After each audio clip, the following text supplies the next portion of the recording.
سلیمان علیہ الصلاۃ والسلام نے ہدہد کو رپورٹنگ کے لیے بھیجا تھا. اس سے یہ بھی پتہ چلتا ہے کہ دنیا کی کوئی بھی حکومت ہو، فوج ہو، اس کو خفیہ ایجنسیوں کی بہرحال ضرورت پڑتی ہے جو رپورٹیں لا کے پیش کریں. تو سلیمان علیہ الصلاۃ والسلام نے ہدہد کو کہا کہ تو غیر حاضر تھا، جب تک غیر حاضری کی مضبوط دلیل پیش نہیں کرے گا اس وقت تک تیرا عذر قبول نہیں ہو. اور اس کو پرچہ پکڑا دیا کہ ملکہ سبا جس کے بارے میں تیرا یہ دعویٰ ہے کہ اس کی ایک بہت بڑی حکومت ہے اور بہت شاندار جاندار حکومت، اور وہ اللہ کو چھوڑ کر سورج کو سجدہ کرتے ہیں، تو میرا یہ خط ہے، یہ ملکہ سبا کو لے جا کے پکڑا دے اور دیکھتے ہیں وہاں سے جواب کیا آتا ہے.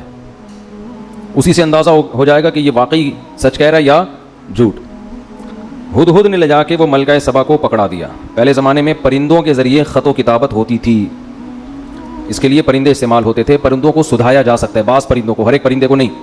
اچھا، یہ جو ہدہد جس کو آج ہم ہدہد کہتے ہیں، یہ وہ والا ہدہد نہیں ہے، کچھ نام چینج ہو گئے ہیں. تو حضرت سلیمان علیہ السلام نے خط لکھا، انہ من سلیمان، پہلے نام لکھا، یہ کس کی طرف سے ہے؟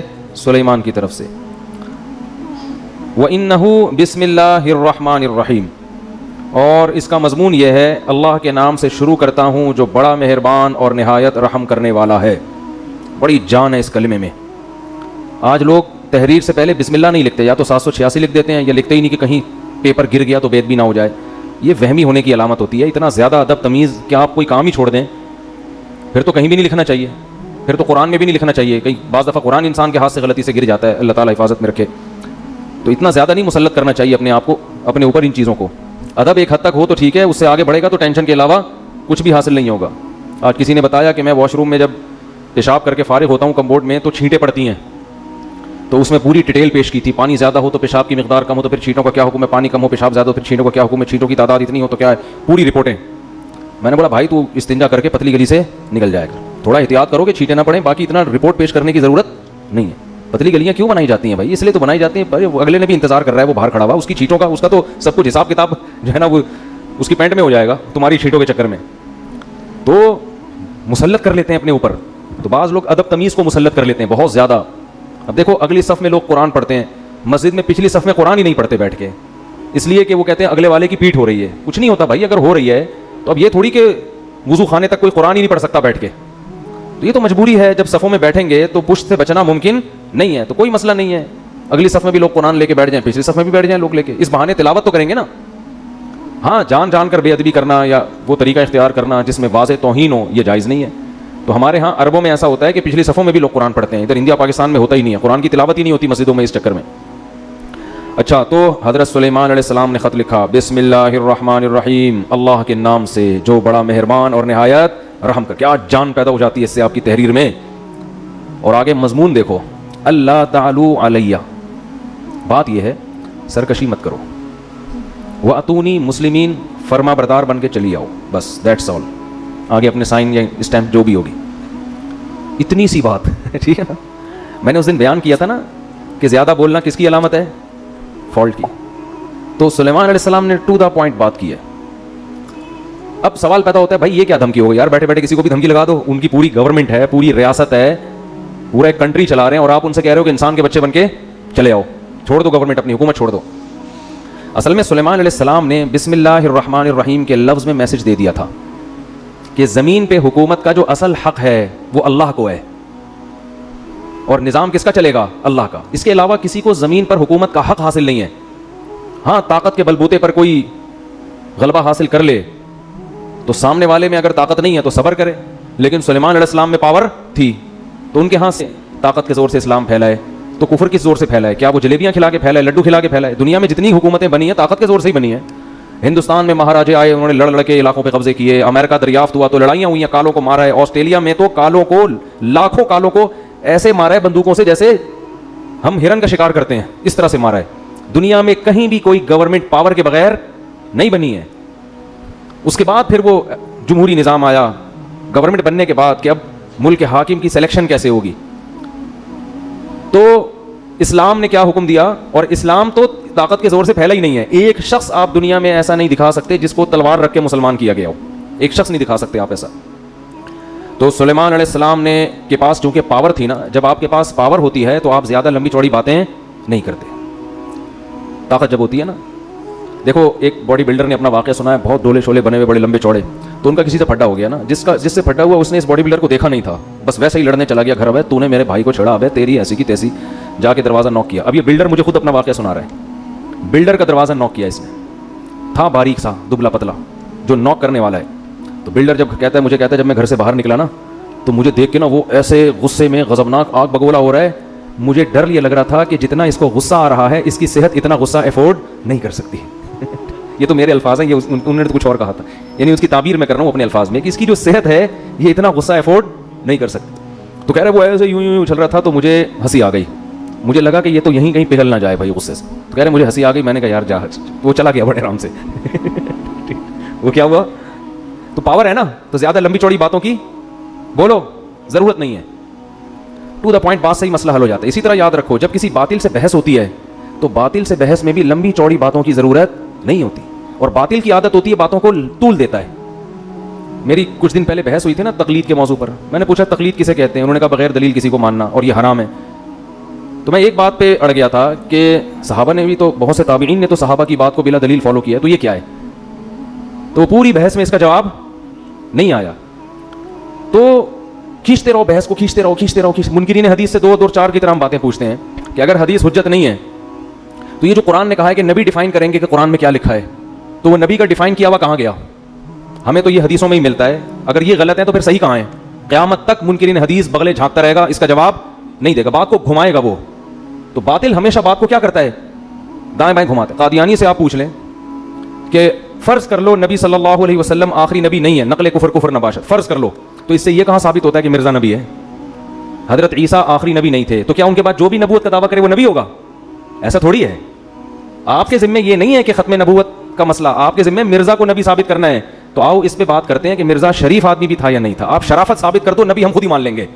قادیانی الٹا لٹک جائے گا مگر اس بحث پہ آمادہ نہیں ہوگا, کیونکہ اس کی کتابوں سے پتہ چلتا ہے کہ وہ شریف انسان نہیں تھا, اسی کی کتابوں سے.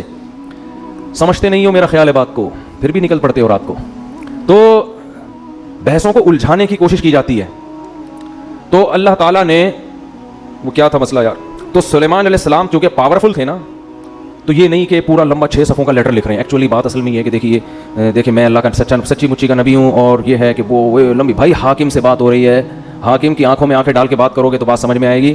حاکم جیسے ہو تو بات کرو, ورنہ بات کرنے کی ضرورت نہیں ہے. ورنہ عام آدمی کو کیا ضرورت ہے حکمرانوں سے خام خامے پنگا لینے کی. معذرت کے ساتھ ایسے الفاظ میں استعمال کروں, کوئی دوسرا لفظ پنگے کے متبادل ہو تو مجھے بتائیں, اگلے بیان میں وہ یوز کروں گا. پھر میں حاکم سے الجھنے کی بلا وجہ کیا ضرورت ہے, ورنہ اپنی اوقات میں رہو نا. تو سلیمان علیہ السلام کے پاس ایک پاورفل حکومت تھی. تو سلیمان علیہ السلام کا انداز کیا تھا, اللہ تعالی علیہ, مجھ پر سرکشی مت کرنا, مجھ پر سرکشی. کیونکہ بادشاہ کو جب کوئی خط جاتا ہے نا اس قسم کا, تو پہلے تو وہ تیش میں آتا ہے, اس نے مجھے خط کیسے لکھا ہے, اس نے مجھے, تو انہوں نے پہلے بتا دیا کہ یہ دھمکی والے لہجے میں بات کرنا مجھے بالکل پسند نہیں ہے. ٹھیک ہے نا. جب مسلمانوں کی خلافتیں تھیں نا تو مسلمانوں کا اسٹائل بھی یہی ہوا کرتا تھا, یہی اسٹائل ہوا کرتا تھا. تو اس لیے قرآن کہہ رہا ہے اپنے آپ کو مضبوط کرو, مضبوط طاقتور بناؤ, اسٹائل چینج کرو. لیکن طاقتور بنائے بغیر اگر اسٹائل چینج کر دیا نا تو لینے کے دینے پڑ جائیں گے. وہی حال ہو جائے گا جو باڈی بلڈر کے گیٹ پر آیا تھا اور کانپتا ہوا واپس چلا گیا. اللہ تعالی علیہ, سرکشی مت کرو, واتونی مسلمین, اور فرمانبردار بن کے چلی آؤ. اس میں انہوں نے اسلام کی دعوت دے دی, کیونکہ اللہ کا لفظ استعمال کیا, الرحمن الرحیم, بڑا مہربان اور نہایت رحم کرنے والا. اس میں بتا دیا ملکہ سبا بڑی ذہین. میں کہہ رہا تھا نا اللہ نے عورتوں کو مردوں سے کم عقل دی ہے, مگر کچھ عورتیں مردوں سے زیادہ ذہین. ایک طرف ہم ملکہ سبا کو لیتے ہیں, ایک طرف فرعون کو لیتے ہیں. ملکہ سبا نے ایک خط پڑھا ہے, اس کی کھوپڑی میں بات آ گئی, اور فرعون کمبخت موسیٰ علیہ السلام نے خط نہیں بھیجا, موسیٰ علیہ السلام چل کے اس کے محل میں گئے ہیں. قرآن کہہ رہا ہے قولا لہو قولا لینا, اے موسیٰ ان سے نرم بات کرنا, سختی سے بات مت کرنا. دھمکی آمیز لہجہ نہیں ہونا چاہیے, سختی نہیں, نرم بات, شاید اس کو نصیحت ہو جائے. ادھر سلیمان علیہ السلام کا انداز دھمکی آمیز تھا, ٹھیک ہے نا, نرم لہجہ نہیں تھا, دھمکی آمیز. سرکشی مت کرو, انسان بن کے ہے بھائی. مسلم کا معنی فرما بردار, جس کو اردو میں انسان کا بچہ بولتے ہیں. یہ کہتے ہیں نا بندہ, پنجابی میں کہتے ہیں بندے دا پتر, اردو میں کیا کہتے ہیں, انسان کا بچہ. انسان کا بچہ بن کے آ, انسان بن, بندہ بن, بندہ کہتے ہیں نا لاہور میں. تو موسیٰ علیہ السلام کا جو انداز بھی نرم, اور اکیلے نہیں گئے بلکہ ہارون علیہ السلام بھی آپ کے ساتھ, 2 بندوں کا اثر زیادہ ہوتا ہے. ادھر سلیمان علیہ السلام خود تو گئے نہیں, خط بھی کسی سفیر کے ذریعے نہیں, پرندہ جھولی میں ڈال کے آ گیا, ٹھیک ہے نا, بس بات پہنچائیے, وہ بھی دھمکی آمیز لہجے میں. کتنا فرق ہے دونوں کی مینٹل اپروچ میں. فرعون کو پھر معجزے دکھائے, جادوگروں سے مقابلہ کروایا. موسیٰ کلیم اللہ کو بچپن سے جانتا تھا کہ یہ جھوٹے نہیں ہیں, یہ شریف انسان ہے.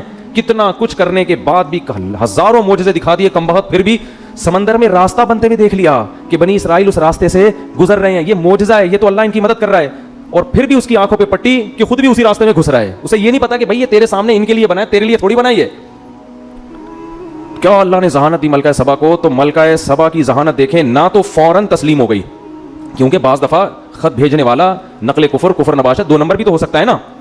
بھائی بسوں میں لوگ چڑھتے ہیں نا, پہلے تبلیغ کی بات کرتے ہیں, نماز پڑھیں, زکات دیں, پھر اپنا چورن کا ڈبی نکال کے بیچنا شروع کر دیتے ہیں. تو پہلے آدمی سمجھتا ہے ان سے زیادہ نیک دنیا میں کوئی نہیں ہے, پھر پتہ چلتا ہے اصل میں تو یہ چورن بیچنے کا ایک طریقہ تھا. تو 2 نمبر لوگ بھی تو ہوتے ہیں نا. تو ملکہ سبا کو یہ خطرہ تھا کہ کہیں ایسا نہ ہو کہ یہ جو بادشاہ جس نے مجھے اللہ کا نام لے کے مجھے دعوت دی ہے, ایسا نہ ہو کہ لیبل اللہ کا لگ رہا ہو, الرحمن الرحیم کا لگ رہا ہو, لیبل دین اور اسلام کا لگ رہا ہے, اور مقصد حکومت کرنا ہو, مقصد لالچ ہو.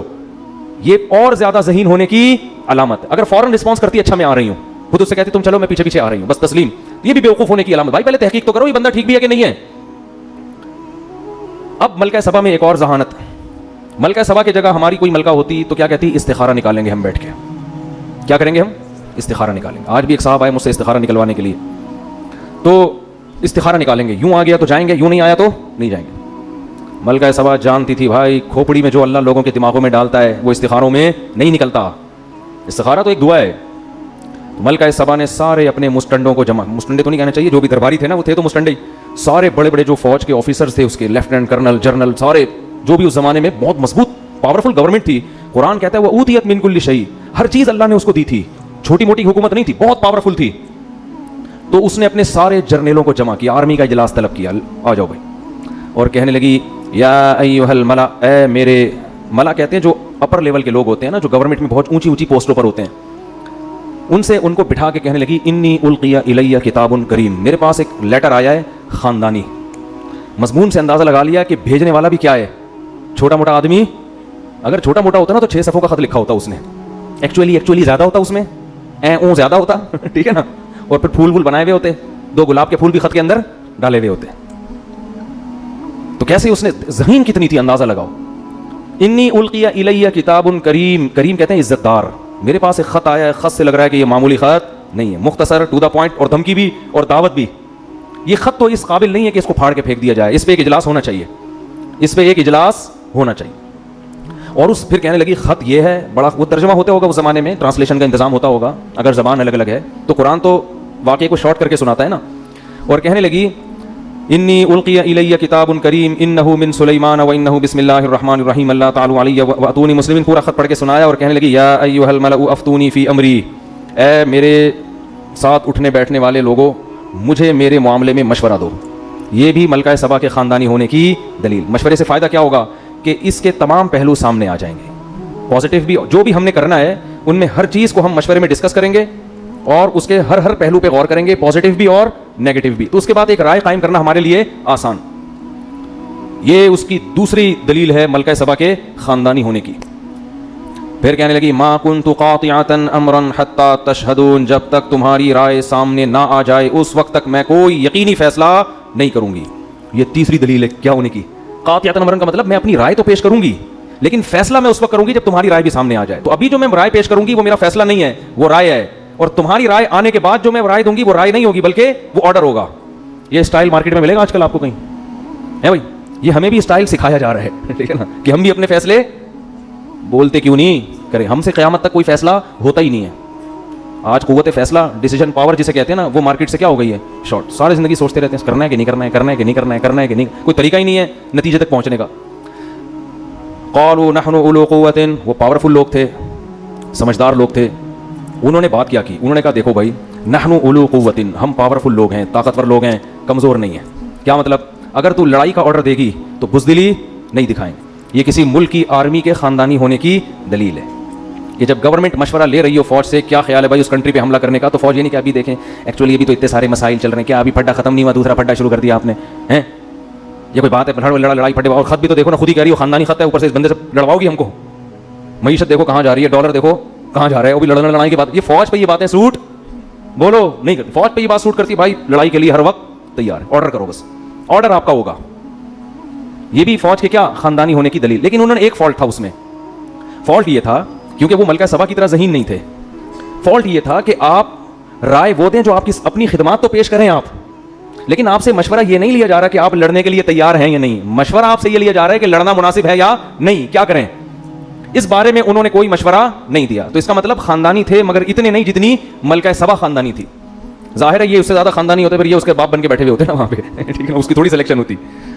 تو والامر الیک, کہنے لگے ہم طاقتور لوگ ہیں, کمزور نہیں ہیں, لڑنے کے لیے ہر وقت تیار ہیں. والامر الیک, لیکن فیصلہ تو نے کرنا ہے. ملک کی حاکم کون ہے؟ تو ہے. فانظری ماذا تأمرین, تو بتا تیرا کیا حکم ہے. ملکہ سبا بہت ذہین تھی. اگر وہ یہ کہہ دیتی کہ نہیں بھائی ابھی میرا لڑنے کا پروگرام نہیں ہے, اس میں دو نقصان تھے. ایک یہ کہ آرمی کہتی کہ بھائی اس نے فیصلہ جلد بازی میں کیا ہے, اس کو چاہیے کہ دوسرا پہلو بھی ہمارے سامنے, لڑنے کے فضائل بھی اور نہ لڑنے کے بھی ہمارے سامنے رکھے. دوسرا نقصان اس میں یہ ہوتا, یعنی پہلا تو یہ ہوتا کہ اس نے فیصلہ جلد بازی میں کیا ہے, دوسرا یہ ہوتا کہ یہ بزدل ہے, ہماری گورنمنٹ اپنے آپ کو بچانے کے چکر میں دوسروں کی دھمکیوں کو پی رہی ہے. تو یہ دونوں چیزیں امیج غلط جاتے ہیں. تو ملکہ سبا نے دونوں پہلو سامنے رکھے. اس نے کہا دیکھو بات یہ ہے کہ نہ تو میں لڑائی سے بھاگنے والی ہوں, نہ میں اس کی قائل ہوں کہ ہر صورت میں لڑیں. ہم دیکھتے ہیں کہ لڑنا اگر ہمارے لیے فائدہ مند ہے تو لڑیں گے, نہیں لڑنا فائدہ مند تو نہیں لڑیں گے. اب لڑنا فائدہ مند کب ہے, نہیں لڑنا فائدہ مند کب ہے؟ اگر طاقت کا مقابلہ طاقت سے ہو رہا ہے تو لڑیں گے. لیکن اگر یہ ویژنری آدمی ہے, اس کی دعوت صحیح ہے, یہ پیسے کے لیے حکومت کے لیے نہیں لڑ رہا, یہ خدا کے دین کو غالب کرنے کے لیے, ایک اس کا نظریہ ہے, ایک تھیوری ہے, ایک نظریہ ہے, اس کے لیے لڑ رہا ہے, تو پھر ہم اس سے مقابلہ نہیں کر سکتے. کیونکہ اگر ہم نے اس سے مقابلہ کیا, فتح ہو گئی تو بلے بلے, شکست ہو گئی تو پھر یہ ایسی واٹ لگا کے رکھے گا نا ہماری, اور ایسا ستیہ ناس کرے گا کہ سوچ لو کہ عزت دار لوگ ذلیل ہو جائیں گے. تو یہ دوسرا آپشن بھی سوچ لو, کیسی خاندانی در خاندانی ہے کہ نہیں ہے.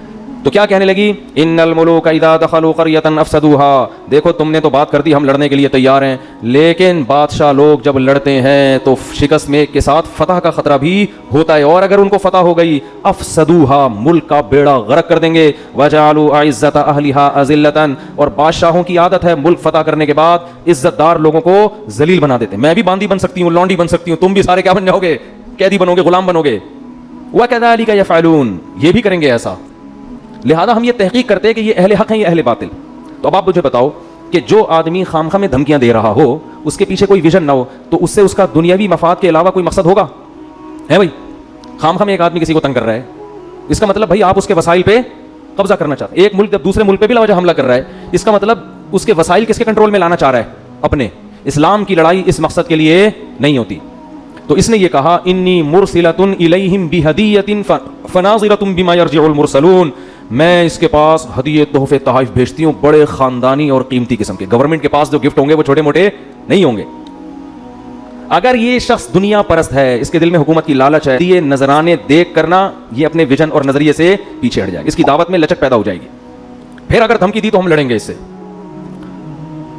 اور اگر دھمکی نہیں بھی دی تو بھی لڑیں گے, کیونکہ یہ اس کی علامت ہے کہ یہ خامخواہ میں حکومت کا نشہ ہے.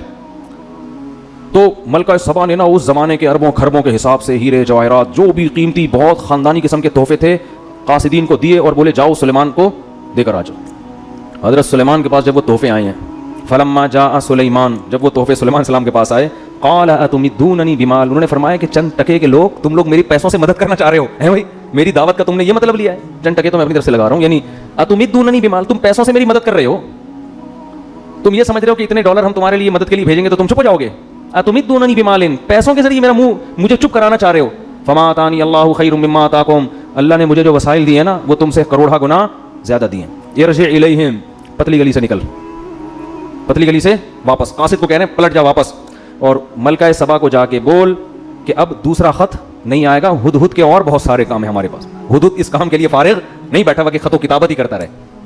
فلناتینہم بجنود لا قبل لہم بہا, اب اس کو بول اب خط نہیں آئے گا, اب فوج آئے گی.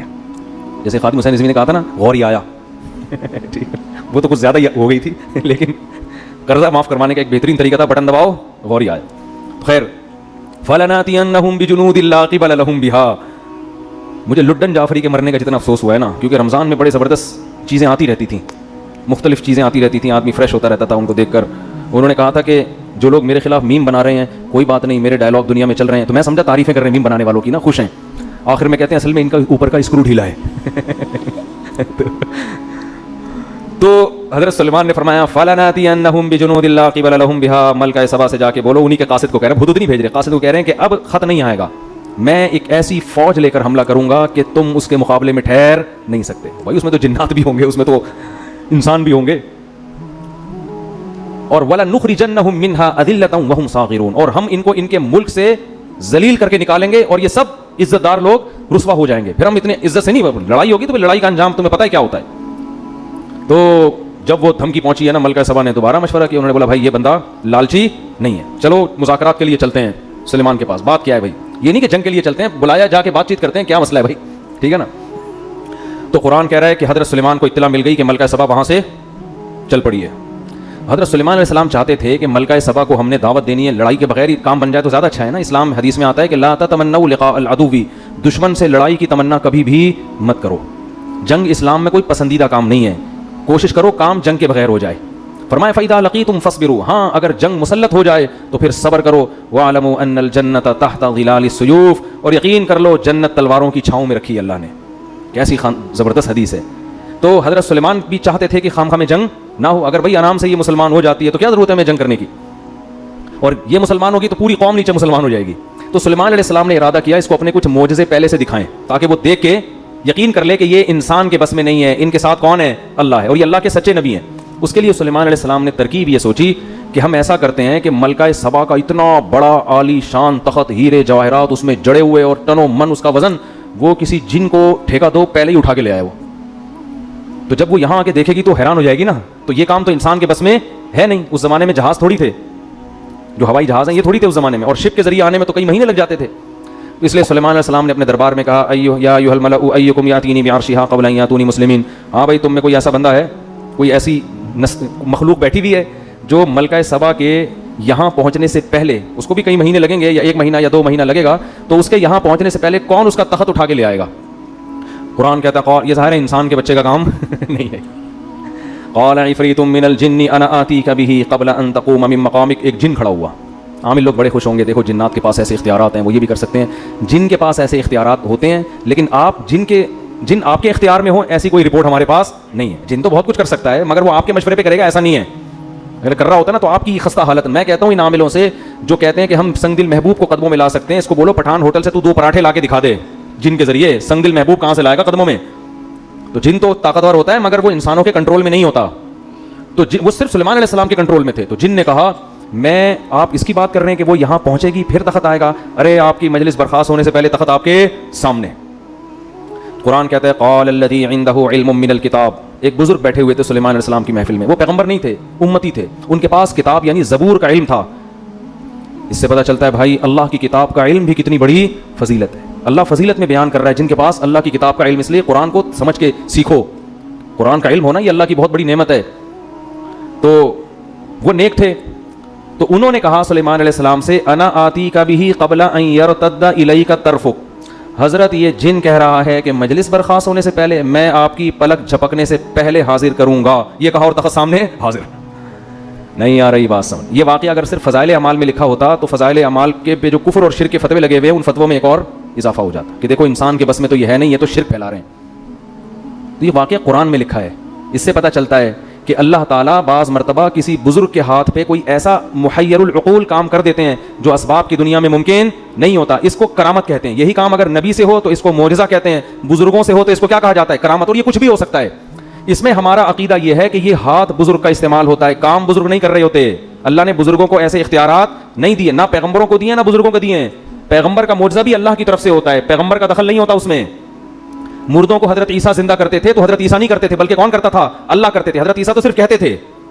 تو اللہ نے ان بزرگ کے ہاتھ پہ کرامت ظاہر کی. تو اسی طرح فضائل اعمال میں جو درجنوں واقعات لکھے ہیں بزرگ نے یہ کر دیا, یہ کرامت کے واقعات ہیں. ان کو شرک کہنا اس لیے درست نہیں ہے کہ ان میں ان بزرگ کی طرف مجازی نسبت ہے, حقیقت کون کر رہا ہے, اللہ. ہاں کرامت کا واقعہ اگر مستند کتاب میں لکھا ہو یا مستند ذریعے سے پہنچے تو اس کو مانو, بیان کرنے والا مستند نہیں ہے تو پھر اس کو مت مانو. اب فضائل اعمال میں جو کرامتیں لکھی ہوئی ہیں وہ جن کتابوں سے لی گئی ہیں, وہ کتابیں اگر مستند ہیں تو کرامت کا واقعہ بھی درست, کتابیں مستند نہیں ہیں تو کرامت کا واقعہ درست نہیں ہے. اور دوسری بات یہ کہ جو لوگ فضائل اعمال کے خلاف کلپ بناتے ہیں ان سے کہو اصل کلپ تو اس کتاب کے خلاف بننا چاہیے جس کتاب سے فضائل اعمال نے وہ کرامت لی ہے. اس کتاب کے خلاف کوئی کلپ بنانے کے لیے تیار نہیں ہے, کیونکہ وہ کتابیں بڑے بڑے محدثین کی لکھی ہوئی کتابیں ہیں, اور محدثین کو برا بھلا کہیں گے تو لوگ ان کو جوتے ماریں گے, تو اس لیے انہوں نے فضائل اعمال کو پکڑا ہوا ہے. نہیں آ رہی سمجھ میں میرا خیال ہے بات؟ تو یہ خیانت ہے بہت بڑی کہ جو اصل کتاب ہے اس کو تو کچھ نہیں کہہ رہے, ٹھیک ہے نا, اور جہاں جو نقل کر رہے ہیں اس کو کہہ رہے ہیں یہ فضائل اعمال اور فضائل صدقات میں شرک بھرا ہوا ہے. تو ان کو شرک کی ڈیفینیشن ہی پتہ نہیں ہے. تو ان بزرگ نے کیا کہا. اب یہاں ایک اور لوگ سوال کرتے ہیں کہ یہ کرامت تو صحابہ کے ہاتھ پہ ظاہر نہیں ہوئی جو فضائل اعمال میں لکھی ہوئی ہیں, یہ تو نبی کے ہاتھ پہ یہ معجزہ نہیں ہوا, تو بزرگ کے ہاتھ پہ کیسے ہو گیا؟ اس کا مطلب بزرگ صحابہ سے بھی افضل ہیں. تو یہی سوال ہم یہاں کریں گے کہ سلیمان علیہ السلام تو تخت کو سیکنڈوں میں لا نہیں سکے, لیکن مجلس میں بیٹھے ہوئے بزرگ نے کہا اور تخت سامنے حاضر. تو کیا ہم یہ کہہ سکتے ہیں کہ وہ بزرگ حضرت سلیمان سے افضل ہو گئے؟ نہیں.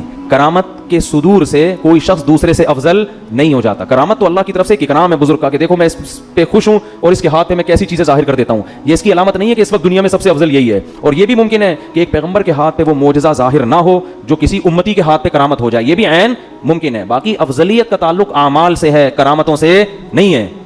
کون افضل ہے سب سے؟ جو شریعت پہ سب سے زیادہ چلتا ہے, تو وہ تو پیغمبر سب سے زیادہ چلتے ہیں نا.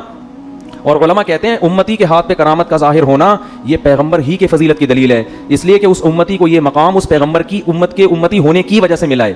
وہ جو بزرگ تھے نا جنہوں نے کرامت ظاہر کی اور تخت فوراً لے آئے, تو اصل میں یہ فضیلت سلیمان علیہ السلام کی تھی. وہ بزرگ سلیمان علیہ السلام کو فالو کرتے تھے, اسی وجہ سے تو یہ انعام ملا نا ان کو. اسی وجہ سے حضرت سلیمان اس بزرگ کا شکریہ نہیں ادا کر رہے, بلکہ جیسے ہی تخت حاضر ہوا ہے تو کہہ رہے ہادہ من فضل ربی, یہ میرے رب کا مجھ پر فضل ہے. نہیں آ رہی بات؟ کیا مطلب؟ گویا یہ میرا معجزہ ہے کہ میرے امتیوں کے ہاتھ پہ ایسا کچھ ہو رہا ہے, تو یہ ان کا نہیں, یہ کس کا کمال ہے؟ یہ کمال اللہ نے مجھے دیا ہے کہ مجھے فالو کرنے کی وجہ سے ان کو ایسے انعامات ملے ہیں. تو فضائل اعمال اور صدقات میں جو بزرگوں کی کرامتیں لکھی ہوئی ہیں وہ محمد صلی اللہ علیہ وسلم کی فضیلت کی دلیل ہیں کہ اللہ نے سید الانبیاء کو اتنا اونچا مقام دیا کہ سید الانبیاء کو فالو کرنے والوں کے ہاتھ پہ اللہ نے ایسی ایسی کرامتیں ظاہر کی ہیں. تو اس سے پیغمبر کا مقام کم نہیں ہو رہا, بلکہ پیغمبر کا مقام اونچا ہو رہا ہے کہ ان کی امتیوں میں پچھلی امتوں سے بھی زیادہ بڑی بڑی کرامتیں صادر ہوئی ہیں. نہیں آ رہی میرا خیال ہے بات سمجھ میں؟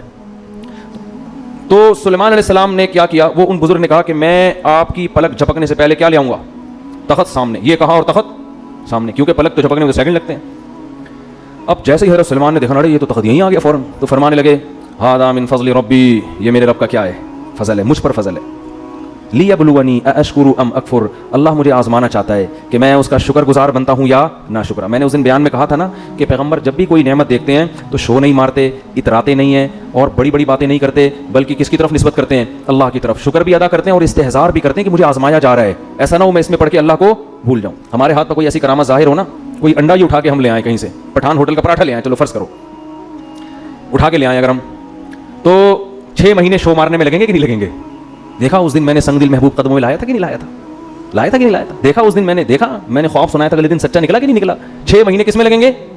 شو مارنے میں. ادھر سلیمان علیہ السلام یہ نہیں کہہ رہے فخر, دیکھو میری امتیوں میں ایسے ایسے لوگ ہیں, ہزاروں کلومیٹر دور سے تخت سیکنڈوں میں, میں ایسے ہی تھوڑی یہاں بیٹھا ہوا ہوں بھائی, ایسے ہی تھوڑی, بہت سے پیغمبروں سے اللہ نے مجھے فضیلت دی ہے. ایسی کچھ نہیں, بلکہ کیا کہہ رہے ہیں, یہ میرے رب کا فضل ہے, میرا کمال نہیں ہے, اور میرے رب نے مجھ پر یہ فضل اس لیے کیا لیبلونی, مجھے آزما رہا ہے وہ. اشکر ام اکفر, کہ میں شکر گزار بنتا ہوں یا ناشکرا. آگے کہنے ومن شکر فانما یشکر لنفسی, دیکھو جو شکر کرتا ہے اپنے خود ہی فائدہ ہوگا اس کا, اللہ کو کوئی فائدہ نہیں ہے. ومن کفر فان ربی غنی کریم, اور جو ناشکری کرے گا اللہ کا کوئی نقصان نہیں ہے, میرا رب بے پرواہ ہے, اسے انسانوں کے شکر کی ضرورت نہیں ہے, کریم عزت دار پہلے سے ہے, وہ کسی کی ناشکری سے اس کی عزت میں کمی نہیں ہوتی. اب جب تخت آ گیا نا, تو اب سلیمان علیہ السلام نے سوچا ملکہ سبا آتے ہی تو اس تخت کو پہچان جائے گی, کیونکہ ایک دم 100% وہی تخت, اس جیسا تو کسی کا نہیں ہے. تو اسے تھوڑا سرپرائز دینے کے لیے ہم اس تخت میں تھوڑی سی چینجنگ کرتے ہیں تاکہ اس کو تھوڑا سوچنا پڑے. جب انسان کنفیوز ہونے کے بعد کسی حقیقت پر مطلع ہوتا ہے تو اس پر اثر زیادہ ہوتا ہے. سمجھ میں نہیں آ رہی بات؟ تھوڑا سا کنفیوز ہونا پھر پتہ چلے بھائی یہ وہی ہے. جیسے حضرت یوسف جب مصر کے بادشاہ بنے نا, تو جو ان کے بھائی جب گئے ہیں تو حضرت یوسف کو پہچانا نہیں, لیکن کنفیوز ہو گئے تھے کہ ان کی شکل کس سے مل رہی ہے, ہمارے بھائی سے. پھر یوسف علیہ السلام نے بھی ان کو بتایا نہیں کہ میں تمہارا بھائی ہوں, بلکہ ان سے پوچھا کہ تمہیں پتہ ہے تم نے اپنے بھائی کے ساتھ کیا کیا تھا کنویں میں؟ یہ نہیں بتایا کہ میں وہی ہوں. یہ سوال پوچھنا تھا کہ بھائی سمجھ گئے کہ یہ کون ہے, کیونکہ یہ واقعہ تو یوسف کے علاوہ کسی کو معلوم نہیں تھا. تو یہ بھی تھوڑا سا نا تردد میں ڈال کے کسی کو حقیقت بتانا, اس میں زیادہ لطف ہوتا ہے, اس میں زیادہ مزہ ہوتا ہے, اور اس میں جو آپ اس کو سکھانا چاہتے ہیں وہ زیادہ اچھی طرح سے سیکھتا ہے. تو سلیمان علیہ السلام نے کہا نکروا لہا عرشہا, ذرا اس کا جو تخت ہے اس کی سیٹنگ تھوڑی سی کیا کر دو, چینج کر دو, یہ والا نٹ بولٹ تھوڑا وہاں لگا دو, یہ والا وہاں لگا دو, اس طرح کر دو.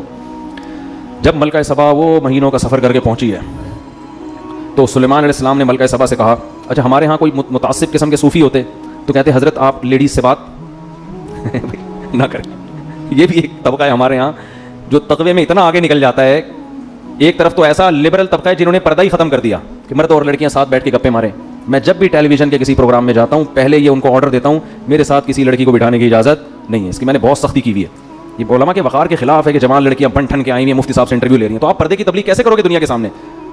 ہاں اس پہ جو ہے نا کال پہ کوئی انٹرویو ریکارڈ کرا کے, میرے کچھ انٹرویو ایسے ہیں جس میں یہ دکھایا کہ کوئی لڑکی مجھ سے انٹرویو لے رہی ہے, وہ سامنے نہیں بیٹھی ہیں, وہ انہوں نے مجھ سے ویڈیو انٹرویو ریکارڈ کروا کے پھر چلایا اس اسٹائل میں کہ جیسے ایسا لگ رہا ہے کہ وہ سامنے میرے بیٹھی ہوئی ہیں, تو وہ ایڈیٹنگ ہوئی ہے.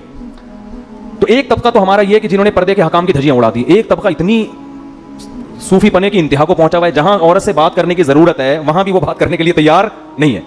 اب کوئی خاتون اگر آپ سے مسئلہ پوچھنے کے لیے آ رہی ہے تو پردہ کرنا تو اس کی ذمہ داری ہے. اگر وہ نہیں کر رہی تو آپ کو شریعت نہیں کہتی یہاں سے بھاگ جاؤ فوراً کہ وہ مسئلہ پوچھنے آئی آپ بھاگیں وہاں سے. آپ بیٹھے مسئلہ بتائیں. ہاں تنہائی کسی عورت کے ساتھ بند کمرے میں اختیار کرنا اس کی اسلام میں اجازت نہیں ہے, اور آپ اس کو محبت سے پردے کی ترغیب بھی دے دیں.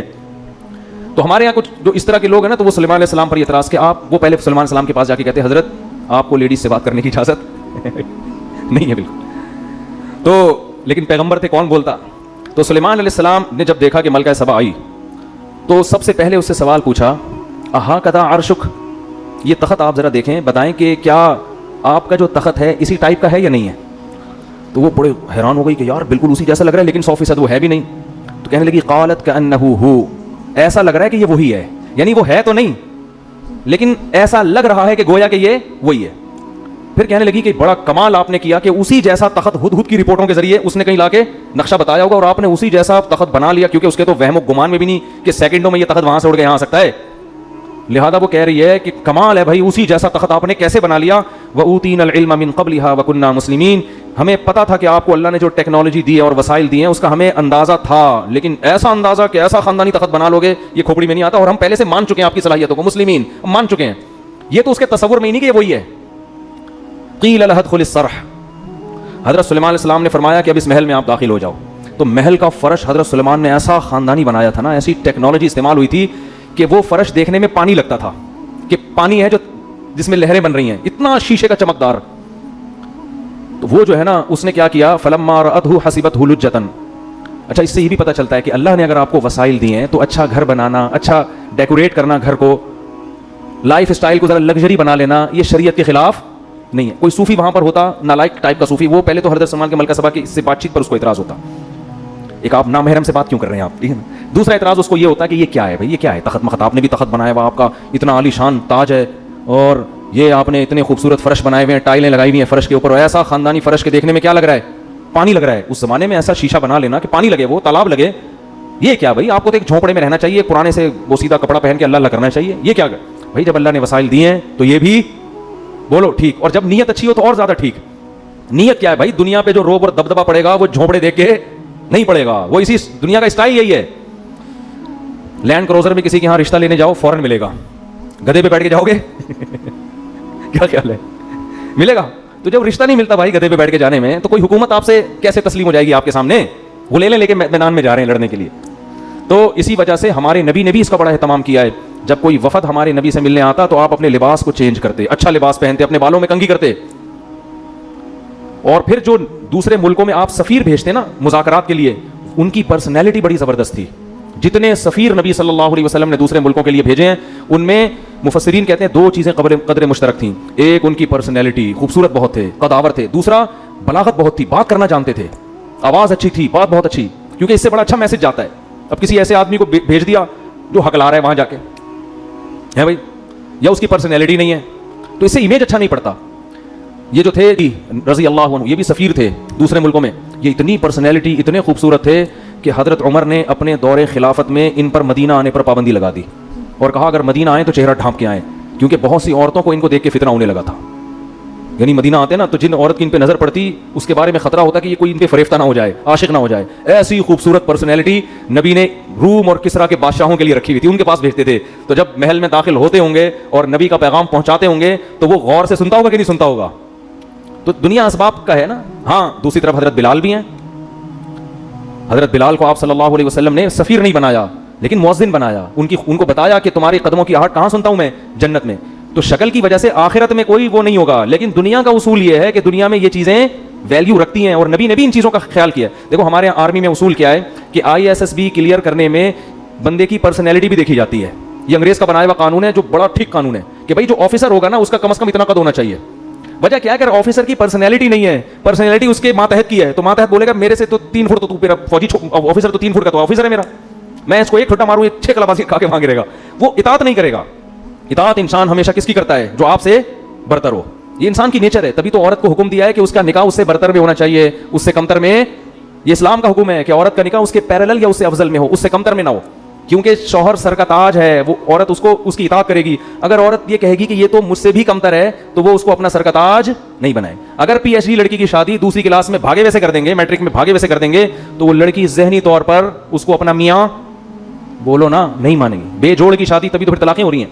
یا تو وہ پھر کوئی اس میں کوئی ایسی خوبی ہو جو اس کے عیب کو چھپا دے, میٹرک فیل ہے, بھاگا ہوا ہے, لیکن کوئی دوسری خاصیت اس کے اندر بہت زیادہ ہے, تو کوئی نہ کوئی ایسا خوبی ہو جو اس کے عیب کو کی تلافی کرے. اگر عیب ہی ہیں پھر وہ جوڑ کی شادی نہیں ہے. تو اس کے اسلام نے بھی ان چیزوں کا بڑا حکم دیا ہے. لوگ سمجھتے ہیں بس اسلام پر عمل کرو تو بس چھوڑ دو دنیا کے سارے اصول, مکھنچوں کی طرح زندگی گزارو. ایسا نہیں ہے. تو خیر جلدی سے میں بات کو سمیٹ کے ختم کرتا ہوں. کیا بات چلی تھی, پتہ نہیں کہاں سے کہاں پہنچ گئے ہم. تو وہ سفیروں کا نا, ہاں, تو وہ ملکہ سبا کو حضرت سلیمان نے کہا یہ تخت, یہ جو ہے نا یہ فرش, اس پہ آؤ, محل میں داخل ہو. تو ملکہ سبا نے کہا یار یہ تو پانی ہے, تالاب ہے یہاں, اس میں کیسے چلوں گی. تو کشفت عن ساقیہا, اپنی جو بھی شلوار تھی, جو بھی ازار تھا, جو بھی ساڑی تھی, کچھ بھی ہوگا, ساڑیاں تو نہیں پہنی ہوں گی, ظاہر ہے ملکہ ہے, شاہانہ لباس ہی ہوگا نا, تو جو بھی لباس تھا اس نے اپنے پائنچے اوپر کر لیے تاکہ میرے پاؤں کپڑے گیلے نہ ہو.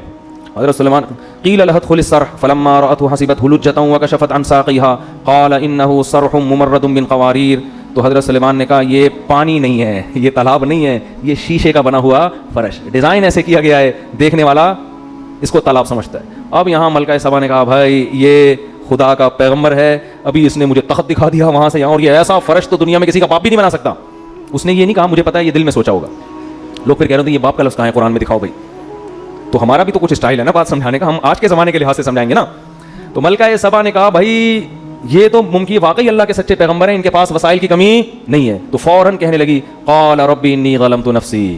اب دیکھو حضرت سلیمان سے خطاب نہیں کر رہی, اب کس سے خطاب کر رہی ہے, اللہ سے. یہ بھی اس کے خاندانی ہونے کی دلیل, کیونکہ ان کو یقین آ گیا کہ یہ سب کچھ یہ نہیں کر رہے, اللہ کر رہا ہے مجھے سمجھانے کے لیے کہ تو غلط دین پہ چل رہی تھی. توبہ کی اور کہنے لگی ربی انی ظلمت نفسی, اے اللہ آج تک میں نے سورج کو سجدہ کر کے اپنی جان پہ ظلم کیا ہے. واسلمت مع سلیمان للہ رب العالمین. یہ ایسا خاندانی جملہ ہے, اس سے آپ کو پتہ چلے گا بھائی ایکسٹرا آرڈینری ذہین تھی. اب یہ نہیں کہہ رہی کہ اللہ میں تجھ پر ایمان لے آئی, یہ بھی نہیں کہہ رہی کہ اللہ میں نے سلیمان کو نبی مان لیا. اگر یہ کہتی کہ میں نے سلیمان کے ہاتھ پہ بیعت کر لی, سلیمان کو مان لیا, تو سوال پیدا ہوتا ہے یہ سارے کام کا حکم کون دے رہا ہے. سلیمان تو ایک ذریعہ ہے, اصل تو آپ کو توحید کی دعوت دی جا رہی ہے, اللہ کی بندی بنو. تو اسلام اللہ کے لیے لانا ہے, سلیمان کے لیے نہیں لانا. لیکن اگر سلیمان علیہ السلام کا ذکر بالکل ہی شارٹ ہو جاتا تو یہ ناشکری بھی ہے کہ جو ذریعہ بن رہا ہے ہدایت کا, اس کو اس موقع پر اپنے کلام سے بالکل کیا کر دیا, خارج. تو دونوں چیزوں کی رعایت کر کے اس نے اپنے خاندانی ہونے کا ثبوت دیا اور کہنے لگی ربی انی ظلمت نفسی, اے اللہ میں نے اپنی جان پہ ظلم کیا. واسلمت مع سلیمان للہ رب العالمین, اے اللہ میں بھی سلیمان کی طرح سلیمان کے ساتھ اس رب پر ایمان لے آئی جو تمام جہانوں کا پالنے والا. میں بھی اس صف میں سلیمان کے ساتھ شریک ہو گئی ہوں, کھڑی ہو گئی. یہ تو پہلے سے تھے, میں بھی ان کی فہرست میں شامل ہو گئی. تو اللہ نے جہاں بھی پیغمبروں کے واقعات ذکر کیے نا, اکثر نالائق قومیں, اکثر کیا 99.9%. قوم عاد کو دیکھیں, قوم ہود کو دیکھیں, قوم عاد کو دیکھیں, قوم سمود کو دیکھیں, قوم لوط کو دیکھیں, قوم ابراہیم کو دیکھیں, قوم فرعون کو دیکھیں, اصحاب مدین کو دیکھیں, سب تباہ ہوئے. کچھ قومیں ایسی ہیں جو گنی جا سکتی ہیں جنہوں نے عقل اور شعور کا مظاہرہ کیا, جذباتی پن سے ہٹ کر پیغمبر کی دعوت پہ شعور کے ساتھ غور کرنا شروع کیا. اللہ نے ان کو ہدایت بھی دی, اللہ نے ان کو عزت بھی دی, اور قیامت تک کے لیے اللہ نے ان کا تذکرہ قرآن میں لکھ دیا. ملکہ سبا کتنی خوش ہوتی ہوگی, اس کے تو تصور میں بھی نہیں ہوگا کہ کل ایک قرآن نازل ہوگا, اللہ کی آخری کتاب, جس میں اللہ میرا تذکرہ کریں گے اتنے اہتمام کے ساتھ. اور حضرت مولانا حضرت مفتی طارق مسعود صاحب دامت برکاتہم, آپ کے حساب سے, میرے حساب سے نہیں, میں تو ایسے ہی آدمی ہوں, آپ لوگ یہ القاب لگاتے ہیں نا, میں یہ کرتا ہوں تکبر سے بچنے کے لیے. جب لوگ کہتے ہیں مفتی طارق مسعود مدذل العالیہ, تو میں آگے لگاتا ہوں جو ملا کھا لیا. مدذل العالیہ کی دو قسمیں, ایک تو سچی مچی کے ہوتے ہیں جو بزرگ ہوتے ہیں, اور ایک ہوتے ہیں دامت برکاتہم العالیہ جو ملا کھا لیا. تو یہ والے ہم دامت برکاتہم ہیں. تو اس کو تصور میں بھی نہیں ہوگا کہ کل محمد صلی اللہ علیہ وسلم پہ اللہ کلام نازل کرے گا اور اللہ میری حکومت کا اور میرے اسلام لانے کا تذکرہ کرے گا. اللہ کو اس کا یہ عمل اتنا پسند ہے, اس کی کھوپڑی کیونکہ صحیح استعمال کی ہے, جذباتیت کا شکار نہیں. اور اس کے تصور میں بھی نہیں ہوگا کہ کل یوٹیوب کے مفتی طارق مسعود صاحب الفلاحیہ مسجد میں بیٹھ کر میرے خاندانی ہونے کے اتنے ثبوت پیش کر رہے ہوں گے, اس کے تصور میں بھی یہ بات نہیں ہوگی. سمجھ میں نہیں آ رہی بات؟ تو یہ عمل ہے ان لوگوں کا جو اللہ کی مان کے چلتے ہیں, اور جو جذبات میں آ کے مخالفت کرتے ہیں وہ تباہ ہو جاتے ہیں. اللہ تعالیٰ سمجھنے کے عمل کی توفیق عطا فرمائے. لوگ آخر میں ایک سوال پوچھتے ہیں کہ ملکہ سبا کی حضرت سلیمان سے شادی ہوئی تھی کہ نہیں ہوئی تھی, اس کے بارے میں کوئی رپورٹ نہیں ہے, لیکن حضرت سلیمان کی 100 بیویاں صحیح بخاری سے ثابت ہیں, تو ایک اور ہونے سے کوئی فرق نہیں پڑتا, 101 ہو گئی ہوں گی. مسئلہ اس کے لیے ہوتا ہے جس نے ساری زندگی ایک بیوی رکھنی ہے, وہ دنیا میں دین کا کام بھی کر سکتا ہے. وہ خواتین سارا بیان کا بیڑا غرق ہو جائے گا نا, خواتین پھر آخر میں ترغیب دے دی اس نے.